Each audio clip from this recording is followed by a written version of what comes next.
नमस्कार, आप देख रहे हैं हेडलाइंस न्यूज। दिन भर की ताज़ा खबरों के लिए अभी सब्सक्राइब करें, साथ में बेल आइकन भी प्रेस कर लें। खबरों में आगे बढ़ने से पहले वीडियो को लाइक जरूर करें और अपने दोस्तों के साथ ज्यादा से ज्यादा शेयर करें। और आप किस शहर से न्यूज को देख रहे हैं, कमेंट में जरूर लिखें। काल की मुख्यमंत्री ममता बनर्जी नई दिल्ली की 4 दिवसीय यात्रा पर बृहस्पतिवार अपराह्न यहां से रवाना हो गई है। आधिकारिक सूत्रों ने यहां बताया कि इस दौरान तृणमूल कांग्रेस की प्रमुख बनर्जी 7 अगस्त को प्रस्तावित नीति आयोग के कार्यक्रम में हिस्सा लेने के अलावा विभिन्न विपक्षी दलों के वरिष्ठ नेताओं से भी मिलेगी। उन्होंने बताया कि बनर्जी दिल्ली पहुंचने के बाद शाम टीएमसी के राज्यसभा सदस्य सुखेंदु शेखर राय के आवास पर पार्टी के सांसदों से मुलाकात करेगी। बनर्जी की नई दिल्ली की यात्रा मुख्यतः नीति आयोग के सत्र में हिस्सा लेने के लिए हो रही है, लेकिन सूत्रों ने बताया कि उनका प्रधानमंत्री नरेंद्र मोदी से भी मिलने का कार्यक्रम है। उत्तराखंड उच्च न्यायालय ने प्लास्टिक पर प्रतिबंध और प्लास्टिक कूड़े के निस्तारण पर जिलाधिकारी द्वारा प्रगति रिपोर्ट जमा न करने पर नाराजगी जताई है। न्यायालय ने राज्य सरकार को कांवड़ यात्रा के दौरान फैले कूड़े के निपटारे के लिए उठाए गए कदमों के बारे में विवरण उपलब्ध कराने को कहा है। उच्च न्यायालय के मुख्य न्यायाधीश विपिन सांधी और न्यायमूर्ति आरसी खुल्बे की खंडपीठ ने प्लास्टिक कूड़े के निपटारे पर दिए अपने पिछले आदेश का पालन न करने के लिए जिला स्तर के अधिकारियों को फटकार लगाई। अदालत ने राज्य प्रदूषण नियंत्रण बोर्ड को पर्वतारोहियों के आरोहण के लिए खुली प्रदेश के सभी 30 चोटियों की पर्यावरणीय जांच करने का भी आदेश दिया। केरल के विभिन्न हिस्सों में लगातार हो रही भारी बारिश के कारण जनजीवन अस्त व्यस्त हो गया है। सड़कों पर जल जमाव से बाढ़ जैसी स्थिति उत्पन्न हो गई। अनेक लोगों को घर छोड़कर राहत शिविरों में शरण लेनी पड़ी है। वहीं भारत मौसम विभाग ने राज्य के 8 जिलों के लिए रेड अलर्ट जारी कर दिया है, रेड अलर्ट घोषित कर दिया है, जबकि तिरुवनंतपुरम को छोड़कर शेष जिलों में ऑरेंज अलर्ट जारी किया गया है।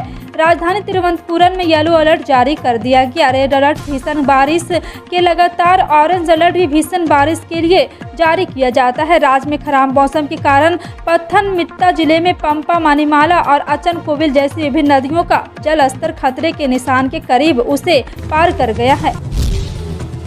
उत्तराखंड में रक्षाबंधन के दिन परिवहन निगम की बसों में महिलाओं की यात्रा मुफ्त बस ट्रेवल ऑन के लिए जाने गए घोषणा की गई है। उत्तराखंड के मुख्यमंत्री ने इस संबंध में परिवहन निगम को उचित कदम उठाने का निर्देश दिया है। मुख्यमंत्री के निर्देश पर गुरुवार को निगम की ओर से रक्षाबंधन के दिन बसों में यात्रा को लेकर बड़ी घोषणा की गई। उत्तराखंड सरकार की ओर से बसों के किराए में 100% छूट का ऐलान किया गया है। इस सुविधा के कारण आने वाले व्यय भार की प्रतिपूर्ति सरकार की ओर से की जाएगी। इस संबंध में उत्तराखंड के परिवहन आयुक्त को भी जानकारी दी गई। रक्षाबंधन के दिन महिलाओं को प्रदेश के अंदर उत्तराखंड परिवहन निगम द्वारा संचालित बसों में मुफ्त यात्रा सुविधा प्रदान की जाएगी। बोकारो स्टील प्लांट सहित सेल कर्मियों के लिए अच्छी खबर आई है। सेल प्रबंधन की ओर से पे स्केल को लागू करने का सर्कुलर जारी कर दिया गया है। ईडीपीएनडी कॉर्पोरेट समीर स्वरूप की ओर से सर्कुलर जारी किया गया है। 19 जुलाई को हुए एनजेसीएस की बैठक में इसे पास कर दिया गया था, लेकिन सर्कुलर जारी नहीं हो सका था। सर्कुलर के मुताबिक उन कर्मचारियों के मामले में वेतन निर्धारण जो कि 31/12/2016 को कंपनी के रोल में थे और कंपनी के रोल पर बने वेतन निर्धारण प्रभावित होगा। वास्तविक भुगतान 1/4/2020 से शुरू हो गया। सितंबर से ये नए पे स्केल के अनुसार कर्मियों का वेतन मिलेगा। यूपी में एक बार फिर कोरोना के मरीज की संख्या में बढ़ोतरी देखी जा रही है। बीते 2 दिनों के आंकड़े बता रहे हैं कि प्रदेश में 1500 से अधिक कोरोना के मरीज एक्टिव है। गुरुवार को जारी किए गए आंकड़ों के मुताबिक प्रदेश में बीते 24 घंटे में कुल 74,384 सैंपल की जांच की गई है। वहीं कोरोना संक्रमण के 887 नए मामले दर्ज किए गए हैं। अपर मुख्य सचिव चिकित्सा एवं स्वास्थ्य अमित मोहन ने बताया है कि एक बार फिर से प्रदेश में बुधवार को एक दिन में कुल 74,384 सैंपल की जाँच की गई। समाज कल्याण कार्यालय लोहरदगा की ओर से जिले में डायन प्रथा उन्मूलन के लिए एक प्रचार रथ रवाना किया गया। उपायुक्त डॉक्टर बागमारे प्रसाद कृष्ण ने समाहरणालय परिसर में सभी प्रखंडों के लिए रथ को रवाना किया। यह प्रचार रथ ऑडियो के माध्यम से डायन प्रथा को लेकर लोगों को जागरूक करेगी। यह प्रचार रथ 4 अगस्त को कुड्डू, 5 अगस्त को लोहरदगा, 6 अगस्त को पेशरार और 7 अगस्त को इसी तरह से 10 अगस्त को किस्को प्रखंड में भ्रमण करेगी। इंटरनेशनल मार्केट में कच्चे तेल की कीमतों में भारी गिरावट देखी गई। पिछले 6 महीने में क्रूड ऑयल सबसे ज्यादा सस्ता हुआ। बुधवार को कच्चे तेल की कीमत में राहत देखी गई, जिसमें अंदाजा लगाया जा रहा है कि देश में पेट्रोल और डीजल की कीमत में राहत मिल सकती है। बुधवार को कच्चे तेल की कीमतों में 4% की गिरावट आई है। विशेषज्ञों का कहना है कि बीते 3 महीने में एमसीएक्स पर कच्चे तेल की कीमत 18% तक कम हो चुकी है। हालांकि मार्च में कच्चे तेल की कीमत $139 प्रति बैरल पर पहुंच चुकी है, लेकिन इसमें गिरावट आना अर्थव्यवस्था के लिए अच्छी खबर है। मध्य प्रदेश में दुनिया का सबसे बड़ा फ्लोटिंग सोलर पावर प्लांट बन रहा है। ये प्लांट नर्मदा नदी के तट पर बसे ओंकारेश्वर में बनेगा। इस परियोजना के लिए अनुबंध पर हस्ताक्षर हो गया है। भोपाल के मिंटो हॉल में कार्यक्रम में सीएम शिवराज की मौजूदगी में अनुबंध साइन किया गया और यहाँ पर एक संकल्प पूरा हो रहा है। ओंकारेश्वर डैम पर हम सोलर पैनल बिछाएंगे। दुनिया में अब तक केवल 10 फ्लोटिंग पावर प्लांट है। ओंकारेश्वर दुनिया का सबसे बड़ा प्लांट है। फ्लोटिंग सोलर प्लांट से विस्थापन 0 रहेगा और इस प्लांट की बिजली के अलावा कई फायदे होंगे। अहमदाबाद से चंडीगढ़ के लिए उड़ान भरने वाली गो फास्ट की फ्लाइट को अचानक डाइवर्ट करना पड़ा क्योंकि इस विमान से एक पक्षी टकरा गया। इसके बाद फ्लाइट को वापस अहमदाबाद की ओर डाइवर्ट किया गया। डीजीसीए के मुताबिक गो फास्ट फ्लाइट G8911 अहमदाबाद से चंडीगढ़ के लिए उड़ान भर रही थी, तभी एक पक्षी विमान से टकरा गया और इसके बाद फ्लाइट को डाइवर्ट कर दिया गया। संसद के मानसून सत्र में 14वें दिन की शुरुआत भी हंगामे के साथ शुरू हुई। केंद्रीय एजेंसियों के दुरुपयोग, नेशनल हेराल्ड दफ्तर को सोल किए जाने की, महंगाई व बेरोजगारी जैसे मुद्दे पर विपक्ष ने सदन में हंगामा किया। इसके बाद राज्यसभा व लोकसभा की कार्यवाही को दोपहर 2 बजे तक स्थगित कर दिया गया। विदेश राज्य मंत्री वी मुरलीधरन ने राज्यसभा में कहा, भारत सरकार अरब देशों के साथ संबंधों को और मजबूत करने के लिए उच्च प्राथमिकता देना जारी रखते हुए जो सरकार के दृष्टिकोण और विचार को समझते हैं। हाल की टिप्पणियों के संबंध में राजनीतिक संगठन ने अपनी स्थिति स्पष्ट की, जिसे अरब सागर ने माना है। बिहार विश्वविद्यालयों के शिक्षकों को यूजीसी के गाइडलाइन के अनुसार जल्द ही पदोन्नति दी जा सकती है। यह पदोन्नति शिक्षकों को समय से पहले दी जा सकती है, जिसके प्रस्ताव को अंतिम रूप दिया जा चुका है। मीडिया रिपोर्ट के अनुसार शिक्षकों को यह पदोन्नति शैक्षणिक प्रदर्शन के आधार पर दिया जाएगा। शिक्षकों की पदोन्नति के लिए वित्त व विधि विभाग के द्वारा स्वीकृति दी जा चुकी है, जो अब जल्द ही कैबिनेट के सामने अप्रूवल के लिए प्रस्तुत होगा। प्राप्त जानकारी के अनुसार विश्वविद्यालय के शिक्षकों की पदोन्नति का प्रस्ताव शिक्षा विभाग के सचिव असगम्बा चुम्बा आओ ने तैयार किया है। असम में भी उत्तर प्रदेश की तरह ही अपराध और आतंकवाद के खिलाफ सख्त एक्शन ले रही है। इसी क्रम में एक आतंकी मुस्तफा उर्फ मुफ्ती मुस्तफा द्वारा चलाए जा रहे मदरसे को बुलडोजर से ध्वस्त कर दिया गया है।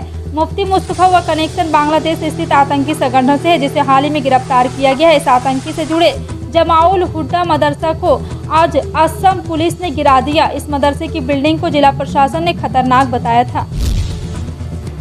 नेशनल हेराल्ड मामले में प्रवर्तन निदेशालय के एक्शन से कांग्रेस आग बबूला है। इस मामले में कांग्रेस के अंतरिम अध्यक्ष सोनिया गांधी और राहुल गांधी से की जा रही पूछताछ का पार्टी के नेता खूब विरोध कर रहे हैं। अब इस मामले में राहुल गांधी का बड़ा बयान सामने आया है। उन्होंने कहा है कि वो किसी से डरते नहीं और ना ही वो इस मामले से भागने वाले हैं।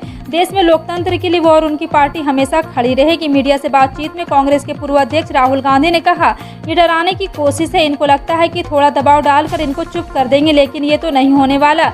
जो इस देश में नरेंद्र मोदी जी और अमित शाह कर रहे हैं, लोकतंत्र के खिलाफ है। उसके खिलाफ हम खड़े रहेंगे, चाहे ये कुछ भी करे।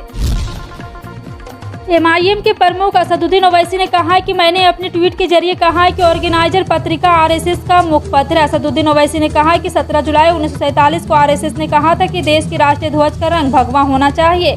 देश के प्रधानमंत्री कहते हैं कि RSS उनकी नींव है और उन्हें इससे प्रेरणा मिली है। MIM के सांसद असदुद्दीन ओवैसी ने तिरंगा को लेकर राष्ट्रीय स्वयंसेवक संघ के रूप पर सवाल उठाते हुए कहा कि RSS पत्रिका ने भी कहा झंडे में 3 रंग बुरे हैं। मैं प्रधानमंत्री से सवाल करता हूं, क्या उन्होंने जो कहा है वो सही है गलत? उन्हें स्पष्ट करना चाहिए। स्वतंत्रता दिवस को लेकर पूरे देश के साथ साथ बिहार में भी तैयारी शुरू हो गई। इस वर्ष 75वां स्वतंत्रता दिवस मनाया जाएगा। इस ऐतिहासिक पल को हर देशवासी अपने अपने तरीके से सेलिब्रेट करने की तैयारी कर रहा है। इस बार सरकार भी स्वतंत्रता दिवस के 75वीं वर्षगांठ को अमृत महोत्सव के रूप में मनाने जा रहा है। इन सब के बीच एक बड़ी खबर सामने आ रही है। स्वतंत्रता दिवस के मौके पर सभी स्कूल खुले रहेंगे। स्कूलों में विभिन्न तरह के कार्यक्रम का आयोजन किया जाएगा, जिसमें छात्र छात्राओं की भूमिका अहम होगी। सरकार प्राइवेट स्कूलों को भी खोलने का निर्देश दे सकती है। इसको लेकर बैठकें चल रही हैं। नैन्सी पेलोसी के ताइवान दौरे से लाल हुए चीन ने जोरदार सैन्य अभ्यास शुरू कर दिया है। इसके तहत उसने ताइवान को 6 तरफ से घेरकर युद्धाभ्यास शुरू किया है और मिसाइल दाग रहा है। फाइटर जेट उड़ाए जा रहे हैं और लाइव फायर हो रहे हैं। चीन ने विमानों की समुद्री जहाज़ों को हिदायत दे दी है कि इस इलाके से ना गुजरे, क्योंकि यहाँ पे रविवार तक उसकी ओर से मिलिट्री भविष्य में हमला और ड्रिल जारी रहेगा। और करने के अभ्यास के तहत चीन यह ड्रिल कर रहा है। ताइवान के साथ ही वो जापान और ऑस्ट्रेलिया जैसे देशों को भी सख्त संदेश देना चाहता है, जो पैसिफिक में उस पर लगाम कसने की मंशा रखते हैं। फेसबुक यूजर्स के लिए बुरी खबर है, क्योंकि कंपनी एक फीचर हमेशा के लिए बंद कर रही है। फेसबुक यूजर अब प्लेटफॉर्म पर लाइव शॉपिंग इवेंट होस्ट नहीं कर पाएंगे। फेसबुक लाइव शॉपिंग फीचर 1 अक्टूबर 2022 को हमेशा के लिए खत्म हो जाएगा। कंपनी ने एक ब्लॉग पोस्ट के जरिए घोषणा करते हुए कहा कि यूजर्स आपके फेसबुक लाइव वीडियो में प्रोडक्ट प्लेलिस्ट या टैग प्रोडक्ट नहीं बना पाएंगे। अब आप सोच रहे होंगे कि आखिर कंपनी ने यह फैसला क्यों लिया। दरअसल फेसबुक का कहना है कि वह रील्स पर ज़्यादा फोकस करना चाहता है और इसलिए उसने लाइव शॉपिंग इवेंट फीचर को बंद करने का फैसला लिया है। प्रदेश में किसानों को गेहूं, धान सहित अन्य परंपरागत फसलों की जगह लाभकारी फसलों की खेती करने के लिए सरकार प्रोत्साहित करे कि इस दिशा में काम करने वाली कंपनियों की हर संभव सहायता की जाएगी। साथ ही किसानों को आर्थिक सहायता भी दी जाएगी। कंपनियां किसानों से जिस उत्पाद की खेती कराएगी उसे खरीदने की व्यवस्था भी करनी होगी।